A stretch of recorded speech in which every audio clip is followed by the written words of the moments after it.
Salam, berjumpa kembali bersama saya dalam program Sarapan, Sapaan Para Rohaniwan. Jemaat Tuhan, manusia adalah manusia pembelajar. Berbeda dengan hewan, memang ada hewan yang bisa diajar sehingga dia punya keterampilan tertentu. Kita sebagai manusia tidak boleh berhenti belajar. Kalau kita berhenti belajar, berarti kita berhenti menjadi manusia. Ada pelajaran-pelajaran belajar yang kita terima, pendidikan secara umum, ada pendidikan jasmani dan juga pendidikan rohani. Belajar rohani tidak hanya menentukan tentang kehidupan kita sekarang, tetapi juga kehidupan yang akan datang. Disinilah yang menjadi pertanyaan dalam hidup kita, kepada siapa kita belajar.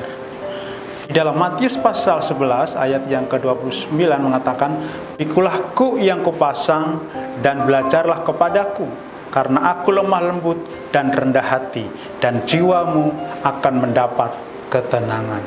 Hanya Kristus sebagai guru, sebagai rabi, yang melalui pribadinya dan karyanya dapat mengajar kita sebagai manusia mengenai Bapa, mengenal Bapa, dan memberikan kepada kita ketenangan jiwa kita yang merupakan daripada hakikat dan pengalaman rohani yang sejati.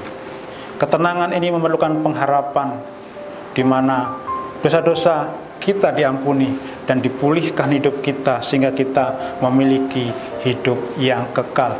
Beban kita menjadi ringan karena terhindar dari kewajiban-kewajiban, dari perintah-perintah manusia. Tapi kita belajar bagaimana kepribadian daripada Yesus, sehingga kita juga diberikan kekuatan untuk menanggung beban setiap pembelajaran hidup kita. Jangan sampai salah kita belajar, karena kita salah kita bisa tidak selamat. Kita belajar kepada Tuhan sendiri karena itu adalah undangan daripada Yesus supaya kita belajar kepadanya. Belajarlah kepada Dia supaya jiwa kita tenang. Jangan sampai salah belajar. Belajar kepada Yesus karena akan merubah karakter hidup kita. Belajarlah kepada Yesus karena kita akan belajar rendah hati sehingga kita tidak menjadi manusia yang sombong. Belajarlah kepada Dia supaya kita lemah lembut sehingga kita bisa menghadapi situasi dunia yang tidak menentu ini. Terus kita belajar kepada Tuhan, datang kepada Tuhan. Bagaimana caranya? Tentu belajar firman Tuhan, membaca firman Tuhan, dan bahkan dimampukan untuk melakukan firman Tuhan. Terus belajar, jangan berhenti belajar kepada Tuhan. Demikian renungan sarapan pagi ini, kiranya menjadi berkat. Selamat beraktivitas, Tuhan Yesus memberkati.